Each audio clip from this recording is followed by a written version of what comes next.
Hello guys, आज हम बात करेंगे नवंबर स्टोरी के लास्ट एपिसोड 6-7 के बारे में। अगर आपने इस सीरीज के आगे के एपिसोड नहीं देखे हैं तो देख लीजिए, वीडियो के लिंक डिस्क्रिप्शन में है। सीरीज के एपिसोड 6 के स्टार्टिंग में पास्ट में वही आदमी दिखाया जाता है जो मोर्चरी के बाहर खड़ा होता है। वह एक सर्जन बनना चाहता था, लेकिन उसकी प्रॉब्लम की वजह से वह सर्जन नहीं बन पाता है और मोर्चरी में काम करता है। आगे प्रेजेंट में यशु को दिखाते हैं। यशु ही वह आदमी रहता है जिसको पास्ट में दिखा रहे थे। पास्ट में दिखाई गई सारी स्टोरी यशु की ही रहती है। यहाँ पास्ट में ही 16 नवंबर 1995 को सावित्री को दिखाया जाता है, जो उसके पति के मर जाने पर मोर्चरी के बाहर बैठी होती है। सावित्री गरीब रहती है, तो यशु सावित्री की फाइनेंशियल हेल्प करने के लिए उसके पति की रिपोर्ट चेंज कर देता है ताकि सावित्री उसके पति का इंश्योरेंस क्लेम कर पाए। स्टोरी के पास्ट में ही आगे दिखाते हैं कि उसी दिन ही बस एक्सीडेंट में 45 से 50 लोगों की डेथ हो गई थी और उनकी बॉडी को यशु के ही हॉस्पिटल में भेजा गया था। अब यहाँ प्रेजेंट में दिखाया जाता है, जहाँ पर अब इंस्पेक्टर का शक यशु पर जाता है, क्योंकि यशु सावित्री के पति और रेप हुई लड़की का पोस्टमार्टम से जुड़े थे। अब इंस्पेक्टर फॉरेंसिक डॉक्टर से यशु के बारे में पूछता है, क्योंकि डॉक्टर यशु के साथ काम किया होता है। फॉरेंसिक डॉक्टर बताता है कि यशु बचपन से ही सर्जन बनना चाहते थे, लेकिन जब सर्जरी नाइफ हाथ में लेते थे तो उनके हाथ कांपते थे।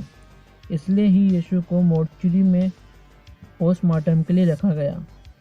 कुछ साल बाद यशु ने शादी भी की, लेकिन उनकी वाइफ भी एक एक्सीडेंट में मर गई। डॉक्टर बताता है कि यशु की एक बेटी मदी है जो मेंटली डिस्टर्ब है। अब इंस्पेक्टर और उसके साथी बोलते हैं, यशु ने अपने स्टेटमेंट में अपनी बेटी के बारे में नहीं बताया। यहाँ यशु पर शक और बढ़ने लगता है कि कहीं यशु की बेटी और उसने ही तो सावित्री का मर्डर नहीं किया। अब यहाँ सीन शिफ्ट किया जाता है, जहाँ अन्नू को दिखाते हैं।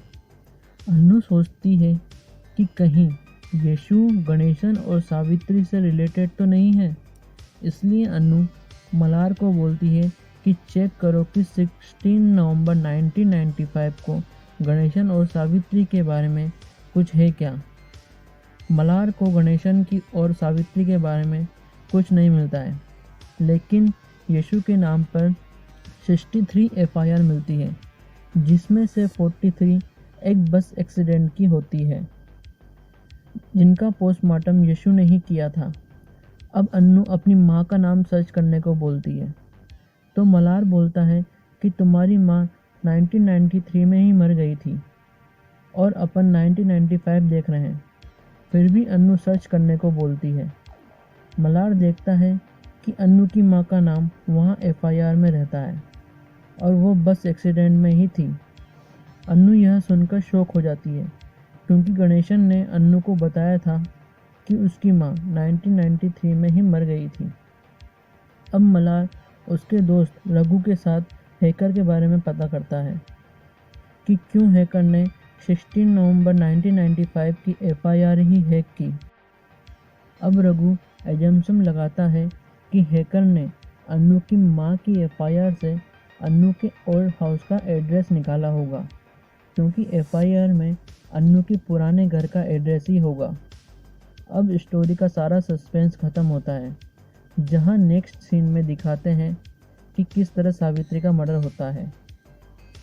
सावित्री अन्नू के पुराने वाले घर में आती है, जहाँ पर वो 3 लड़के और उस लड़की मदी रहती है।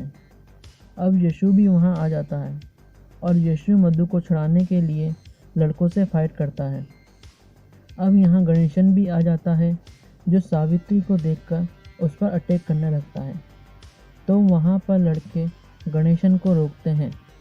अब लड़के भागने लगते हैं, तो यशु उनके पीछे जाता है।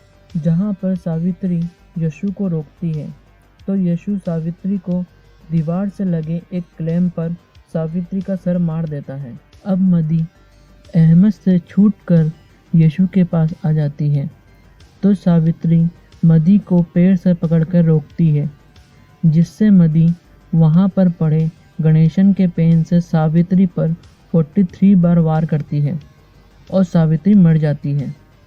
अब यहाँ सीन शिफ्ट होता है, जहाँ अन्नू गणेशन से पूछती है कि उन्होंने उसकी माँ के बारे में झूठ क्यों बोला।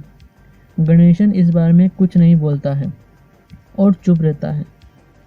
अब मल्हार और रघु हैकर का आईपी एड्रेस टेक कर उसके पास पहुंच जाते हैं और नेक्स्ट स्लाइड में इंस्पेक्टर 3 लड़कों में से एक को पकड़ लेता है। अब यहाँ सीन शिफ्ट होता है, जहाँ पर तीनों लड़के और लड़की नीता को एक मेडिकल कॉलेज में दिखाते हैं और वहाँ पर यशु मदी के साथ कॉलेज में मदी की मेंटली डिस्टर्ब डिसीज के बारे में लेक्चर देने आए होते हैं। यहाँ पर नीता मदी को देखकर उसके बारे में जानने की कोशिश करती है और लेक्चर के बाद मदी के साथ उसकी आईडी से एक ट्रिक कर रही होती है। नीता यशु से पूछती है कि क्या वह मदी के केस को स्टडी करने उनके घर आ सकती है, तो यशु मना कर देता है और वहाँ से यशु चला जाता है। अब नीता को पता चलता है कि उसकी कॉलेज आईडी मदी के पास ही रह गई है और नीता के दोस्तों के कहने पर वह मदी के घर जाती है, जहाँ पर सावित्री होती है। सावित्री को यशु ने मदी की केयर करने के लिए रखा होता है। यहाँ नीता के कहने पर सावित्री नीता को मदी से मिलने देती है। यशु को बिना बताए अब मदी और नीता फ्रेंड्स बन जाते हैं। यहाँ नीता को पता चलता है कि मदी का इलाज यशु कर रहे होते हैं, लेकिन नीता बोलती है कि यशु कैसे ट्रीटमेंट कर सकते हैं, वो तो ऑटोप्सी डॉक्टर है, मदी को किसी दूसरे डॉक्टर को दिखाना चाहिए। यहाँ पर एपिसोड 6 ख़त्म हो जाता है। एपिसोड 7 की स्टार्टिंग के पास्ट में 16 नवंबर 1995 को दिखाते हैं, जहाँ पर यशु ने बस एक्सीडेंट में 43 लोगों का पोस्टमार्टम एक ही नाइट में किया होता है। यशु अपनी रिपोर्ट लिख रहे होते हैं, तभी वहाँ पर एक और बॉडी आती है जो उनको बाद में मिलती है। बॉडी एक लेडी की होती है जो प्रेग्नेंट होती है। जैसे ही यशु पोस्टमार्टम करने लगते हैं तो वह देखते हैं कि बच्चा जिंदा है और एकदम से उस लेडी को होश आ जाता है और अन्नू अन्नू चिल्लाती हैं। यहाँ अन्नू की माँ ही होती है। यहाँ यशु डर जाता है और सबको आवाज़ देता है, लेकिन कोई नहीं आता। लेडी के बॉडी से ब्लड निकलता रहता है। लेडी यशु को बोलती है कि वह उसके बच्चे को कैसे भी करके बचा ले।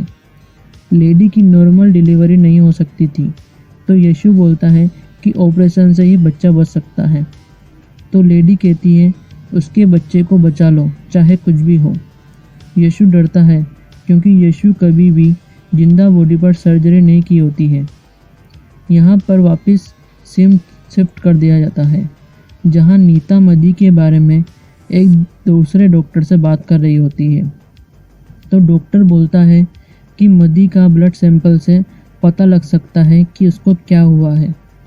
नीता सावित्री की हेल्प से ब्लड सैंपल ले लेती है, तो उसको पता चलता है कि यशु ने गलत मेडिसिन देने की वजह से मधु की यह हालत हुई है। अब यहाँ नीता की डेथ हो जाती है और यशु ने झूठी रिपोर्ट बनाकर उसके दोस्तों को रेप केस में फंसाया होता है। यहाँ यशु ने ही नीता का मर्डर करवाया होता है, क्योंकि यशु को नीता के बारे में पता चल जाता है। यहाँ तीनों लड़कों को पता चल जाता है कि मदी गणेशन की बेटी है और उसको लेकर वो गणेशन के पुराने घर में जाते हैं। अब इसके आगे की स्टोरी एपिसोड 6 में ही पता चल गई थी। अब अन्नू को यह सब बातें इंस्पेक्टर से पता चलती है। यहाँ अन्नू के पास चित्रा का फ़ोन आता है, जिसमें चित्रा बताती है कि गणेशन मदी को ढूंढने कहीं घर से निकल गए हैं। अब यहाँ गणेशन को दिखाते हैं, जिसको यशु पकड़कर बांध देते हैं। अब अन्नू गणेशन के रूप में आकर वॉल पर उसकी लिखी बातें देखती है, जहाँ उसको पता लगता है कि गणेशन कहाँ है। अब यहाँ यशु मदी को मारने के लिए एक इंजेक्शन लाता है, क्योंकि मदी के बारे में सबको पता चल जाता है। तभी वहाँ अन्नू आकर मदी को गायब कर देती है और लाइट्स ऑफ कर देती है। यहाँ अन्नू अंधेरे का फ़ायदा उठाकर वह इंजेक्शन यशु को ही लगा देती है।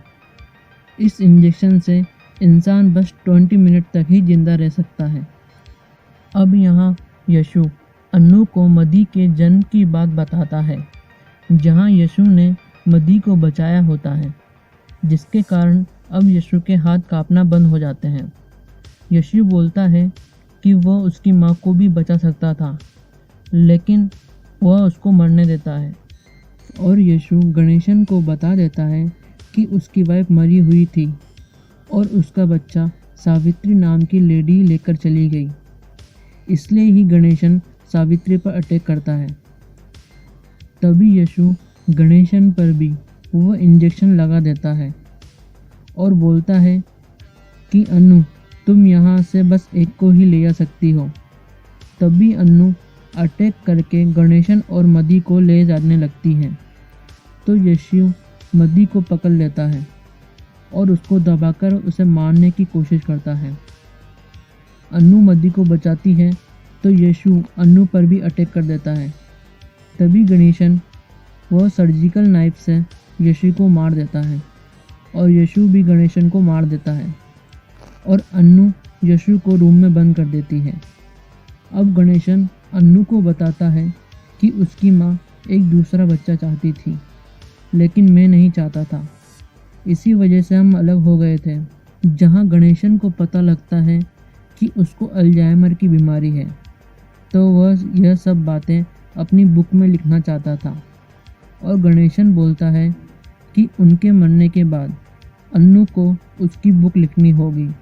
अब यहाँ पर गणेशन और यशु मर जाते हैं। अब लास्ट में मदी को दिखाते हैं जो अन्नू के साथ होती है और अन्नू उसके फादर की बुक को पूरी कर लेती है और इस बुक का नाम होता है नवंबर स्टोरी। यहीं पर इस सीरीज का एंड होता है। सो गाइस, आपको यह स्टोरी कैसी लगी आप कमेंट सेक्शन में बताएं। यह सीरीज इनडायरेक्टली अलग अलग फेसेस में थी, जिसको मैंने समझाने की पूरी कोशिश की है। आगे ऐसे ही एक्सप्लेनेशन देखने के लिए चैनल को सब्सक्राइब कर नोटिफिकेशन बेल ऑन कर दें। Thank you.